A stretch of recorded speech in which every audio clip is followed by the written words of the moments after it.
আসসালামু আলাইকুম প্রিয় শিক্ষার্থীরা, আজকের ভিডিওতে আমরা পাঞ্চুয়েশন প্র্যাকটিস করব। ঢাকা বোর্ড 2026 সালে যে পাঞ্চুয়েশনটা আসলো সেটা আমরা আজকে প্র্যাকটিস করব। তোমরা যারা এখনো পাঞ্চুয়েশনে পাশে পাস তুলতে পারছো না বা সঠিকভাবে নিয়ম প্রয়োগ করতে পারছো না, অথবা তোমরা যখন পাঞ্চুয়েশন করতে যাচ্ছ অনেক রকম সমস্যার সম্মুখীন হচ্ছো, তাদের জন্য এই ভিডিওটা খুবই হেল্পফুল হতে চলেছে। ভাইয়ের সাথে একটু মনোযোগ সহকারে প্র্যাকটিস করো, দেখবা তোমার যত সমস্যা আছে সব ক্লিয়ার হয়ে যাবে ইনশাল্লাহ। আর যারা একদমই পারো না পাঞ্চুয়েশন কি, কয়টা মার্ক ব্যবহার করতে হয়, তোমাদেরকে আমি বলবো আমার ইউটিউব চ্যানেলে একটা ভিডিও আছে পাঞ্চুয়েশনের উপরে, তোমরা ওইটাকে দেখে আসো, তারপরে প্র্যাকটিস ক্লাসে আসো। তো চলো ভিডিওটা শুরু করি। The man said to Mohsin, লোকটি মহসিনকে বলল। দেখো এখানে এই যে টিটা, এটা ছোট হাতের অক্ষর আছে, আমরা কি দেবো বলতো? বড় হাতে দেবো, মানে ক্যাপিটাল ওয়ার্ড ব্যবহার করব, সরি লেটার ব্যবহার করব। তাহলে টিটা কি দেবো বলতো? বড় হাতে দেবো। The man said to Mohsin, মহসিনকে মানে সরি লোকটি মহসিনকে বলল। দেখো এখানে এই যে মহসিন, মহসিন একটা নাম না? নামের পরে কি শিখাইছিলাম তোমাদের পাঞ্চুয়েশন ক্লাসে, মনে পড়েছে? নামের পর কি দেবো বলতো? কমা ব্যবহার করব। কি ব্যবহার করব? কমা ব্যবহার করব। তারপরে দেখো my family have been starving for couple off day. দেখো এখানে বাংলাটা কি? আমার পরিবার কিছুদিন ধরে অনাহারে রয়েছে। এখানে দেখো থামছে না, এই যে ডে, ডের এই পর্যন্ত কি হয়েছে বলতো? থামছে না, থামে। দেখো আয় দ্বারা আর একটা বাক্য ধরেছে, আয় দ্বারা কি রয়েছে বলতো? আর একটা বাক্য রয়েছে। দুঃখিত, এই আইটা মনে ছোট হাতের ছিল, কি রয়েছে বলতো? ছোট হাতের হবে, ছোট হাতের থাকবে, আমি ভুল করে বড় হাতে দিয়েছি। কিন্তু তুমি সবসময় মনে রাখবা যে যখনই এই যে পার্সন দ্বারা, কি দ্বারা বলতো? পার্সন দ্বারা আর একটা সেন্টেন্স শুরু হবে, তার আগে আমরা কি ব্যবহার করবো? তো ফুল স্টপ ব্যবহার করব। আর বাক্যটা দেখো এখানে থামছে, থামছে না, যে বলছে আমার পরিবার কিছুদিন ধরে অনাহারে রয়েছে, তাহলে এখানে বাক্যটা থামছে, এখানে আমরা কি ব্যবহার করব? ফুল স্টপ ব্যবহার করব। আর ফুল স্টপের পর যখন আবার নতুন একটা বাক্য শুরু হবে, যে ওয়ার্ড দ্বারা, সেই ওয়ার্ডটা কি করে দেবো বলতো? ক্যাপিটাল করে দেবো, মানে বড় হাতের করে দেবো, ঠিক আছে? তাহলে আইটা কি হবে বলতো? বড় হাতের হবে। ক্লিয়ার? তারপর দেখো বলছে I have gone for door to door in quest of word, আমি কাজের সন্ধানে দাঁড়ে দাঁড়ে ঘুরেছি। দেখো এখানে আবার একটা বাক্য ও বলছে, মানে এতটুকু বলে তারপর দেখো বলছে যে but I have found forward.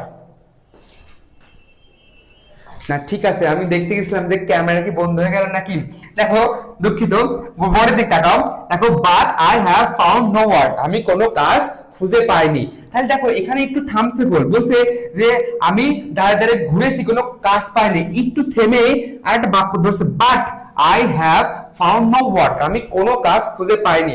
দেখো এই পর্যন্ত কার কথা হয়েছে বলতো? এই যে ম্যান, মানে মানুষটির কথা, সরি লোকটির কথা এই পর্যন্ত হয়েছে। কারণ দেখো আমি এখানটা দেখছি যে মহসিন সেড, এখানটা আবার কে কথা বলছে বলতো? মহসিন বলছে। আর এতটুকু কে বলছে? এই লোকটি, মানে ম্যান, এই লোকটি এই পর্যন্ত কথা বলছে।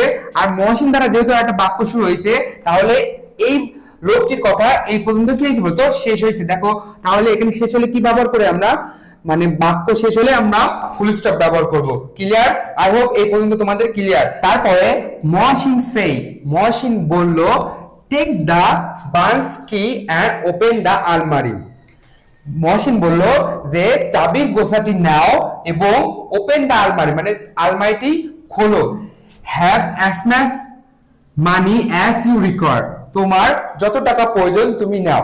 এখানে খেয়াল করে দেখো এখানে কিন্তু থামছে, মহসিন থামছে না, তারপর আবার হ্যাভ দ্বারা নতুন বাক্য শুরু হয়েছে, তাহলে এখানে থামছে, এখানে আমরা কি ব্যবহার করব?